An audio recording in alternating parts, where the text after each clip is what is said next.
মা শারদা বলতেন, মন থেকে আসা ইচ্ছা ঈশ্বরের ইচ্ছার সাথে মিলে গেলে তা বাস্তবে পরিণত হয়। মন যা চায় যদি সেটি সত্য ও সৎ হয়, ঈশ্বর অবশ্যই তা পূর্ণ করবেন। তাই নিজের ইচ্ছা সৎ ও নির্ভীক রাখো। এই ভিডিওতে আমি বলবো সেই ম্যাজিকের কথা, সেই প্রার্থনার কথা যা আপনি নিজের মন থেকে করেন, আর মা শারদা তার প্রতিদানে আপনাকে। ছোটবেলা থেকে আমরা স্বপ্ন বুনি একটা সুন্দর জীবন, ভালোবাসা, সফলতা আর শান্তির। কিন্তু সময়ের সাথে সেই স্বপ্নগুলো যেন একটা একটা করে ভেঙে যায়। কখনো ভালোবাসার মানুষটা ছেড়ে চলে যায়, কখনো সন্তানের অসুস্থতা আমাদের কুড়ে কুড়ে খায়। সেই মুহূর্তগুলোতে মনের মধ্যে কোনো আশা, কোনো স্বপ্ন আর বাঁচে না। সব কিছু যেন থেমে যায়। জীবনটা কঠিন, দুঃখের পর দুঃখ আমাদের পিছু ছাড়ে না। যখন জীবনে সমস্ত আলো নিভে যায়, মনে হয় আর কিছুই অবশিষ্ট নেই, ঠিক তখনই আসে মা শারদার আশীর্বাদ। যেখানে বিজ্ঞান আর যুক্তি ম্লান হয়ে যায়, সেখানে প্রার্থনা আর বিশ্বাস যেন সব কিছু বদলে দেয়। আপনি যখন ভীষণ কষ্টে আছেন, সব কিছু থেকে নিজেকে বিচ্ছিন্ন মনে করছেন, যখন প্রিয় মানুষটা দূরে চলে গেছে, সন্তান বারবার অসুস্থ হচ্ছে, তখন আপনি খুঁজবেন না কোনো বৈজ্ঞানিক ব্যাখ্যা, আপনি চাইবেন একটা আশীর্বাদ, একটা ম্যাজিক। মা শারদার সেই আশীর্বাদ যেন আপনাকে ঠিক তখনই ছুঁয়ে যায়। মা শারদার প্রার্থনা, বিশ্বাসের শক্তি এতটাই বড় যে কোনো দুঃখ, যে কোনো বাধা, যে কোনো কষ্ট সেখানেই শেষ হয়ে যায়। এই ভিডিওতে আমি বলবো সেই ম্যাজিকের কথা, সেই প্রার্থনার কথা যা আপনি নিজের মন থেকে করেন, আর মা শারদা তার প্রতিদানে আপনাকে শান্তি দেন। মা শারদার আশীর্বাদে জীবনটা ঠিক যেমনটা আপনি চান তেমনটাই হতে শুরু করে। আপনি যেমনটা চাইবেন ঠিক তেমনটাই হবে। এই বাক্যটি শুনলেই আমাদের মনে এক ধরনের আশার আলো জ্বলে ওঠে। এমন তো কত ইচ্ছে আছে আমাদের যা আমরা পূর্ণ করতে চাই, কিন্তু কোনো না কোনো কারণে তা অপূর্ণ থেকে যায়। তবে যদি বলি, এমন এক প্রাচীন পদ্ধতি আছে যা ব্যবহার করলে আপনার মনের সমস্ত ইচ্ছা পূরণ হতে পারে। কিন্তু এর জন্য দরকার গভীর মনোযোগ, বিশ্বাস আর নিয়মিত চর্চা। মনে হতে পারে যে এরকম হলে তো সবাই করতে পারত, কিন্তু একবার ভেবে দেখুন তো।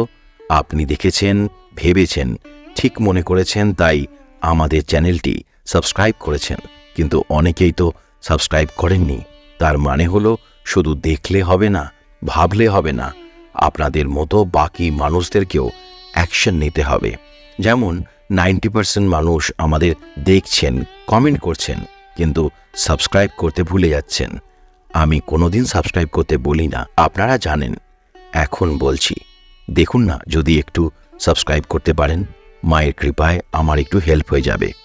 প্রাচীন হিন্দু বিশ্বাসে মনের শক্তি আর ঈশ্বরের ইচ্ছার মধ্যে সামঞ্জস্য তৈরি করাই এই মন্ত্রের মূল কথা। প্রাচীন মুনি ঋষিরা বিশ্বাস করতেন রাতের সময়টা বিশেষ গুরুত্বপূর্ণ। যখন সমস্ত জগৎ নিদ্রায় চলে যায়, তখন জগতের শক্তিগুলিও নির্দিষ্ট একটি ছন্দে আসে।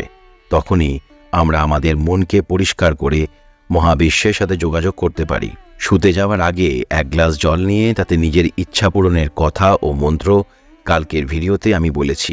আজকে আরেকটা মন্ত্রের কথা বলবো। এটা শুধুমাত্র মন্ত্র নয়, এটা এক ধরনের প্রতিজ্ঞা। আপনি যা চাইছেন তা যদি ঠিক মতো না হয়, তাহলে এর প্রভাব আপনার জীবনে বিপর্যয় ডেকে আনতে পারে। প্রাচীন হিন্দু গ্রন্থে বলা হয়েছে, যেমন ভাববেন তেমন ফল লাভ করবেন। যদি আপনি কোনো খারাপ উদ্দেশ্য নিয়ে কিছু চান, তার ফলও ঠিক তেমনটাই হবে। তাই ইচ্ছা করতে হবে পরিষ্কার হৃদয় নিয়ে, সৎ পথে। রাতে শুতে যাবার আগে সবার অলক্ষ্যে মা শারদার কথা স্মরণ করে এই মন্ত্রটি বলবেন 3 বার। তারপর আপনার যা চাই সেটা মনে মনে ভাববেন। এটা আপনি করবেন 45 দিন। আর মন্ত্রটি হল ওম হ্রিং শ্রীং লক্ষ্মী ভো নমঃ। প্রতিদিন শুতে যাবার আগে এই পদ্ধতি নিয়মিত অনুসরণ করুন। আপনার মনকে একাগ্র করে মহাবিশ্বের শক্তির সাথে সংযোগ করুন। কিন্তু মনে রাখবেন, নিজের ইচ্ছার সঠিকতা সম্পর্কে নিশ্চিত হন। মা শারদার সাথে এই বিশ্ব ব্রহ্মাণ্ড শুনছে, আর যেটা চাইবেন ঠিক সেটাই কিন্তু আপনার জীবনে ঘটবে। এভাবে ধীরে ধীরে আপনার ইচ্ছা পূর্ণ হবে। মা শারদার আশীর্বাদে এবং প্রাচীন হিন্দু বিশ্বাসের এই মন্ত্র আপনাকে ইচ্ছা পূরণের পথে নিয়ে যাবে। জীবনের কতগুলো মুহূর্ত আসে যখন আমাদের মন কিছু চায়, মন থেকে একটা গভীর ইচ্ছা, একটা স্বপ্ন, কিন্তু সেই স্বপ্নগুলো সবসময় পূরণ হয় না। চেষ্টা করি, কিন্তু সবসময় যেন কোথাও একটা শূন্যতা থেকে যায়। এমন কত স্বপ্ন হারিয়ে গেছে সময়ের অন্ধকারে। সেই স্বপ্নগুলো যেন ধীরে ধীরে আমাদের জীবন থেকে মুছে যায়, আর আমরা সেই ইচ্ছার জন্য অপেক্ষা করে যাই। সেই অপেক্ষা, সেই আকাঙ্ক্ষা আমাদের ভেতরটা নিঃশেষ করে তোলে। কিন্তু আপনি কি জানেন, আপনার মন যা চাইবে মা শারদা তার প্রতিধ্বনি শুনবেন। মা যেমন সন্তানের কান্না শুনতে পায়, তেমনি আপনার মনের ইচ্ছা মা শারদা শুনে নেন। যদি আপনি সৎ থাকেন, যদি আপনার মন পবিত্র হয়, তাহলে সেই ইচ্ছাই পূর্ণ হবে। এমনকি যদি সেটি অসম্ভব মনে হয়, তবুও তার বাস্তবায়ন অবধারিত। এই ইচ্ছা পূরণের পথ সহজ নয়। ইচ্ছাগুলো তো অনেক কিছুই হতে পারে, কিন্তু আপনার চাওয়ার মধ্যে সততা থাকতে হবে, কারণ আপনি যেমনটা চাইবেন ঠিক তেমনটাই ঘটবে। ভালো ইচ্ছা করলে ভালো ফল, খারাপ ইচ্ছা করলে সেই খারাপটাই আপনার দিকে ফিরে আসবে। তাই ইচ্ছে প্রকাশ করার আগে একটু থামুন, একটু ভাবুন। মা শারদা বলতেন, যা চাইবে মন থেকে চাইবে, আর দেখবে একদিন ঠিক তা বাস্তবে হবে। ইচ্ছা শুধু ইচ্ছা নয়, এটি এক ধরনের শক্তি। সেই শক্তি যদি ঠিক মতো ব্যবহার করা যায়, তাহলে জীবনটা ঠিক যেমনটা চাইবে তেমনটাই হবে। আপনি যদি একবার সত্যি বিশ্বাস নিয়ে এই প্রক্রিয়া শুরু করেন, দেখবেন আপনার জীবনের প্রতিটা ইচ্ছা এই মহাবিশ্বের ব্রহ্মাণ্ডের সাথে মিলে একাকার হয়ে যাবে। শ্রীরামকৃষ্ণদেব বলতেন, যা চাইবে মন থেকে চাইবে, আর দেখবে সত্যি হবে। ইচ্ছা পূরণের জন্য শুধুমাত্র ইচ্ছা করা নয়, তার সাথে আমাদের পুরো মন ও বিশ্বাসও যুক্ত থাকতে হবে। যদি মন থেকে আমরা কিছু চাই, ঈশ্বরের উপর অগাধ বিশ্বাস রাখি, তাহলে সেই ইচ্ছা পূরণ হবেই। শ্রীরামকৃষ্ণদেব বলতেন, মনই সব। মনকে যদি ঠিক করা যায়, সব ঠিক হয়ে যায়। আমাদের মনের মধ্যে যদি সঠিক বিশ্বাস ও ইচ্ছা শক্তি থাকে, তাহলে যে কোনো অসম্ভব কাজও সম্ভব হয়ে ওঠে। ইচ্ছা পূরণ শুধুমাত্র আমাদের ইচ্ছার ফল নয়, বরং আমাদের মন এবং আত্মার সাথে ঈশ্বরের যোগসূত্র। মা শারদা আমাদের শিখিয়েছেন, বিশ্বাসে মেলায় বস্তু, তর্কে বহুদূর। ঈশ্বরের প্রতি গভীর বিশ্বাস এবং আত্মবিশ্বাস থাকলে আমরা যা চাই তা আমাদের কাছে আসে। এই বিশ্বাসই আমাদের জীবনের পথে সাফল্য এবং ইচ্ছা পূরণের মূল চাবিকাঠি।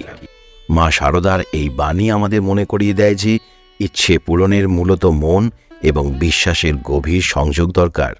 মা শারদা বলতেন, যে যেমনভাবে আমায় ডাকো, আমি তেমনভাবেই তার কাছে পৌঁছাবো।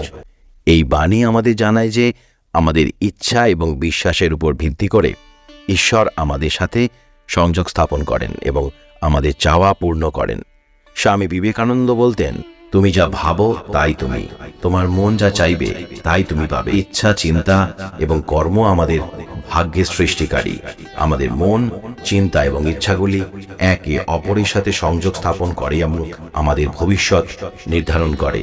স্বামী বিবেকানন্দ বলতেন, শক্তি তোমার মধ্যে আছে, তোমার ইচ্ছার মধ্যেই তার প্রকাশ। এই ইচ্ছা এবং বিশ্বাসের শক্তির মাধ্যমে আমরা মহাবিশ্বের শক্তিকে নিয়ন্ত্রণ করতে পারি এবং সেই শক্তির মাধ্যমে আমাদের ইচ্ছাগুলি পূরণ হয়। শ্রী রামকৃষ্ণদেব বলেছিলেন, পৃথিবীতে যত জল আছে সবই ঈশ্বরের করুণা। যেমন নদী সমুদ্রে মিশে যায়, তেমনি সব ইচ্ছা পরমেশ্বরের ইচ্ছায় মিলিয়ে যায়। মনকে শুদ্ধ করে সেই ঈশ্বর প্রাপ্তির দিকে এগিয়ে যেতে হবে। মা শারদা বলেছিলেন, মন যেন জলের মতো স্বচ্ছ হয়। জলে যেমন ছাপ পড়ে না, তেমনি মনের উপর ইচ্ছার ছাপ পড়তে নেই। ইচ্ছা পূর্ণ হবে যদি মনকে স্থির রাখতে পারো। স্বামী বিবেকানন্দ বলেছিলেন, জল যেমন সমস্ত বাধা ভেদ করে তার গতিপথ খুঁজে নেয়, তেমনি মনও যদি একাগ্র হয়, সমস্ত ইচ্ছা পূরণ হবেই। আজকে এটুকুই। আবার দেখা হবে পরবর্তী ভিডিওতে। সবাই খুব ভালো থাকবেন, সুস্থ থাকবেন। নমস্কার।